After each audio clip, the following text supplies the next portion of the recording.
What's up, my knowledge-seeking little nectacotum? This is Rob from Gay Guy Plays, and just in case you're curious as to what I just called you, it's actually a hybrid between a nectarine, an apricot, and a plum. No, I did not make this up, but yes, that does count as a fruit. Ménage à toi. Regardless, today on The Daily Grind, we're going to be having a little bit of a chat as to my tactics on taking on Kuva Liches solo. From what order I like to do the missions, to how to keep their levels low, and what builds I use to get the job done.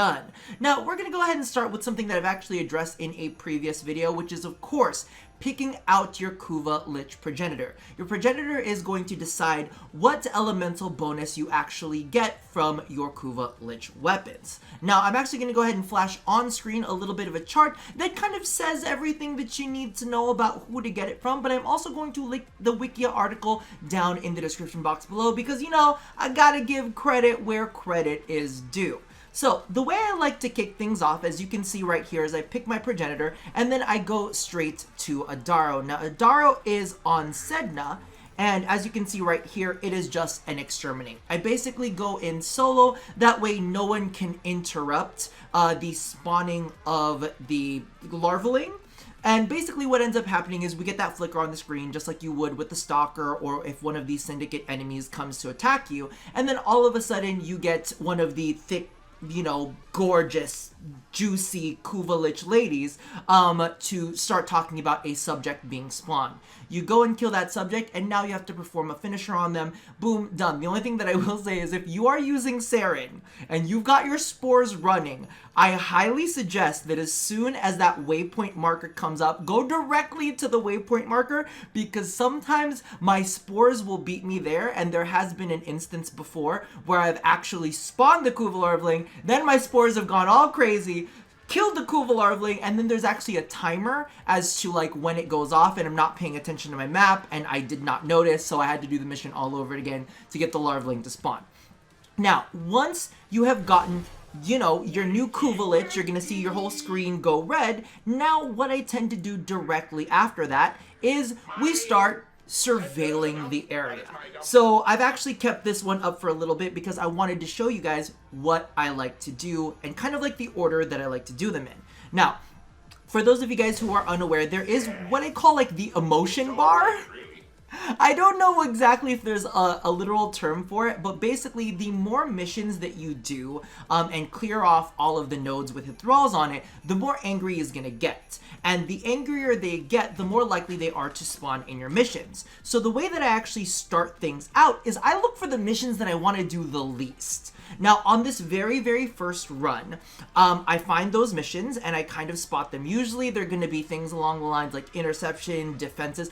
I don't like trying to like keep things alive. I love interception. Number one, I just need to clarify that. But like defenses, hijacks, all of that kind of stuff, I kind of go through the map and I'm like, all right, there's a mobile defense there, not super fond about that. There are a couple sabotage missions. There's an interception. So I kind of pay attention to like, okay, what do I have to do? Then I slowly start to load up my different warframes. Now, when it comes to defenses, mobile defenses, excavations, I tend to use Frost, and we'll actually take a look at the build that I use for that in a little bit. But I've also been playing around with Limbo a lot as of late. Don't ask me why, but I was just like, oh, let's just give it a shot. Let's see what happens. So I'm actually very fond of those two. And then after that, I'll go ahead and do interceptions. Then basically everything else comes down to Loki. Now, if you didn't watch the most recent weekly Nightwave, I did show you guys the build for that, but we'll talk about why I like to do it in the order. Number one, I hate it. I hate it when I'm trying to defend a point and there is a Kuva Lich spawning. So that's why I always kind of go for all of the defensy type missions straight out of the gate. I also found it really irritating to have a Kuva Lich going off on me while I'm trying to capture points, and sometimes just them being around and them spawning thralls and then attracting attention makes it really difficult to capture certain areas, not necessarily because of them, but because of like all of the things that are going on around them at the same time. When it comes down to things like interception, I was actually playing around a lot with Ember, but I found that, you know, I wasn't always able to cover the entire map with fire like I wanted to, but somebody had actually suggested that I use Nova, and we'll take a look at that build in a second as well. And like a full-on slow Nova, Whew. And if you have all of her, what is it called? Her nullifying spheres, her null stars around her, she gets some good defense as well, because each of those little null stars add 5% damage reduction to her. So loved it, loved it, loved it. Now, when we're talking about the last missions that I take on, I always take on Sabotage, Spy. Rescue I tend to take on a little bit before all of those, but Sabotage, Spy, Capture, and Exterminate, as well as Survival, is what I leave for last. And I leave that all for Loki. Now, I know that there are other Warframes that can clear out those missions really, really fast if need be, but the reason that I use Loki for those missions is specifically because of the fact that I use Loki to manipulate the enemies and to also manipulate your Kuva Lich into specific positions where your Kuva Lich can create the most thralls. Now, as you guys are probably telling, what I end up doing is I do this entire map. I use Loki to spawn as many thralls as possible to bump up our murmurs. Now, as you guys can see, I haven't done that at all, but when it comes up to little murmur discs, I try to get 2 full relics unlocked, not relics, what is it? Requiems unlocked before I even try to kill the Lich whatsoever. Now, the way that this works out, because of the murmur grind that I have towards the end, is usually I will at least have 1 full Requiem unlocked, and then if I've done it right, if I've put the grind together just right, I usually have 1, and then I usually tend to have like half of 1, if not a little bit more than half, before I even, well, no, once I finish my first clearing of the map. Now, here's the key thing that I want to give you guys a bit of a heads up on, is I always wait for the last mission to either do a survival or a capture, because those are the ones where you can get the most murmurs, kind of like manipulating where your Kuva Lich is and where your enemies are. But basically, on the very, very last one, that is where I go in for a kill. And this is when we start talking about keeping your Kuva Lich levels low. Because what ends up happening is if you clear out an entire map area, what happens is your Kuva Lich is just going to level up anyway. So it's always nice to kind of give a shot towards the very, very end at your last mission, on your very, very last mission, to go ahead and kill your Kuva Lich, or attempt to kill your Kuva Lich via Parazon, just so that you can figure out where your what order your Requiems need to be in. So hopefully you get 1 right straight off the bat so that you know where it's at, but at least you'll know if that very first Parazon Requiem is in the right place or if it's in the wrong place. So after we do that, basically what ends up happening is we're on the second phase. Your Kuva Lich is now at the 2nd level. And this is where you get to start picking and choosing. So basically, after that, I don't feel like running anything that requires me to defend a single goddamn thing. I have Loki loaded up by then because I've used Loki to fight my Kuva Lich already. And basically what ends up happening is I just go through the captures and the exterminates trying to get that 2nd Parazon, right? Once I get that 2nd Parazon Requiem, that's when I try to go in for the kill, right? Not straight out of the gate. Usually, if the order is about right, if I know for a fact, I'm like, okay, I got the first one in the right place, I got the second one, I managed to get that in the right place, then I'll go ahead and grind just a little bit more to get some momentum on the last one. But basically, because of the fact that you use Loki, you're completely invisible to your, what is it called?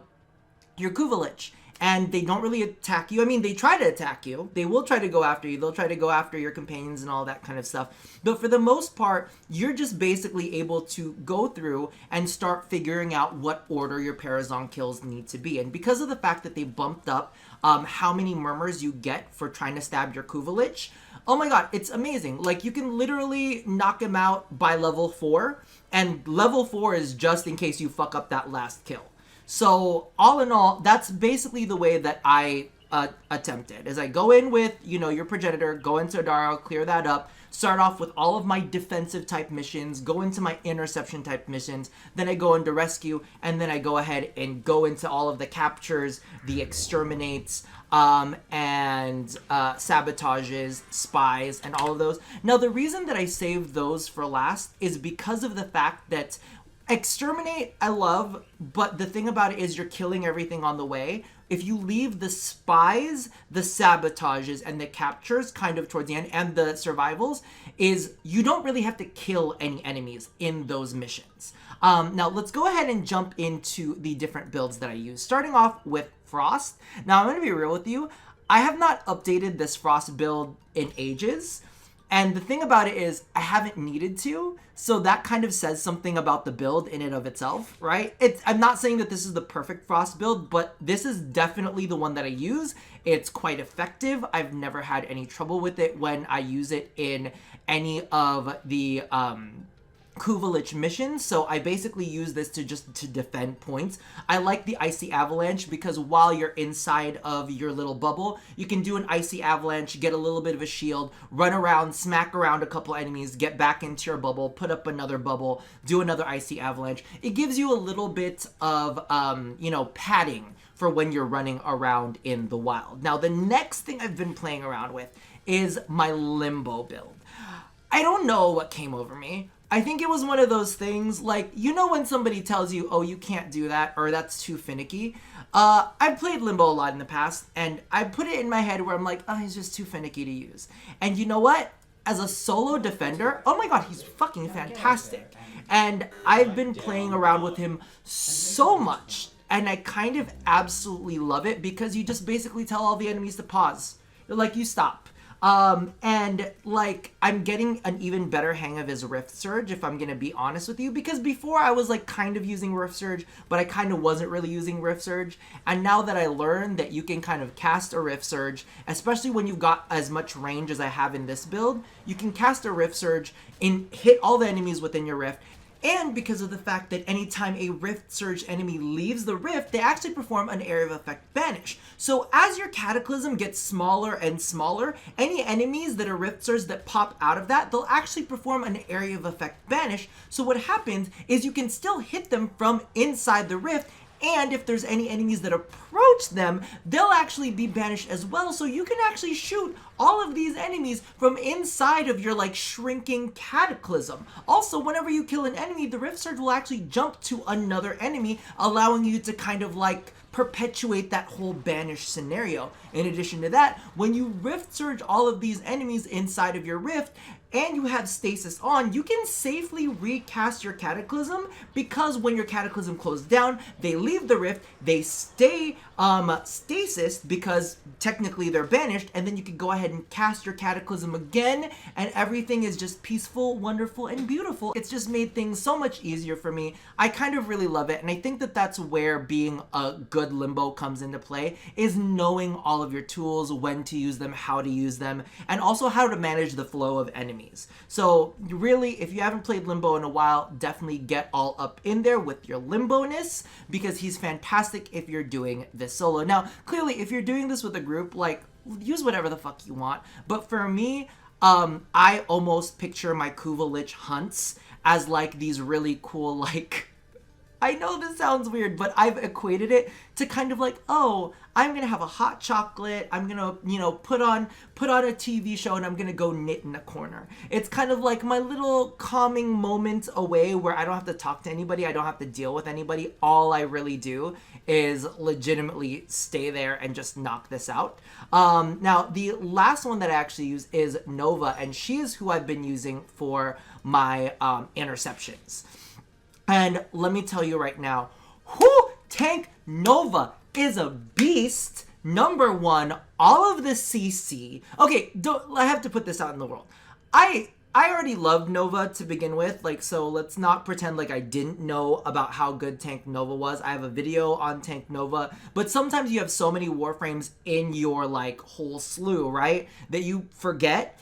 Molecular Fission is just freaking fantastic. You're able to keep up your Null Star the entire time, and most importantly, keep up the amount of resistance that you have. So as you can see right here, my maximum is 16. It's 5% for 16. I think that brings me about 80. It doesn't bring me to the full 90%, but that's a lot of damage resistance, especially when you got adaptation on Arcane Grace and Arcane Guardian just doing the work for you. So you have a really, really nice tanking Nova, and you slow down enemies. And even though my range isn't super duper far, because I do have narrow-minded on there, you can still get a decent like distance for you and your, for you and your wormhole. So you can still get around on all of those interception maps pretty quickly and be able to address all of the enemies liches that are there. So for me, I've been loving this, and I don't remember who told me, but whoever it was that was in my stream and it was like, try out Nova, and I'm like, well, give it a shot. And I was in utter disbelief at how much I loved it. So last but not least, you guys have probably seen this build a million times over, but of course it is my Loki. This is what I use like so much of the time. Again, this one is my kind of like my stealth build. This is my leave me alone, I don't want to deal with anybody build. Like, and let me tell you right now, like I'd stated in my previous video, a lot of people were bitching to me about, and I don't mean bitching like in a negative way, but they were like, oh my god, but I hate, you know, the toxin progenitors and how they use, you know, this specific ability and that specific ability. And I was like, oh, I forgot that they did that, because I don't really have to run into that when I use Loki. So legitimately for me, I just use Loki in a good melee weapon, and I don't really have to worry about, like, in all honesty, there has never been a point in time where I've had to use a specified weapon against the Kuva Lich. Like, I haven't sat there and said, well, this one's immune to this one and this one and this. I'm like, no.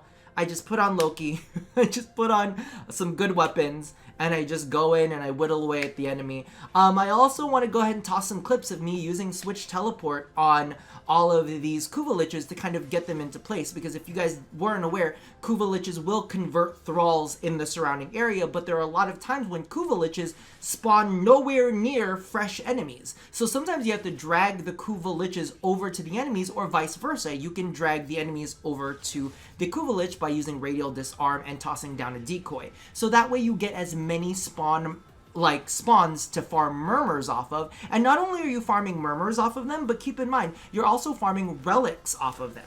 So you're getting all of these Requiem relics, which is keeping your inventory of Parazons nice and full. And then you're also able to grab as many murmurs as possible. That way you don't have to escalate your Lich up. Like, legitimately, I don't think that any of my Liches get to rank 5 anymore. That's just kind of like the way it goes. And if I've got a couple lucky guesses in, they might not even make it past rank 2, just depending on how RNG favors things. Now, the last little bit in piece that I wanted to toss in here, I don't know why I said toss, but I did want to go ahead and remind you guys that you can now fuse Parazon mods.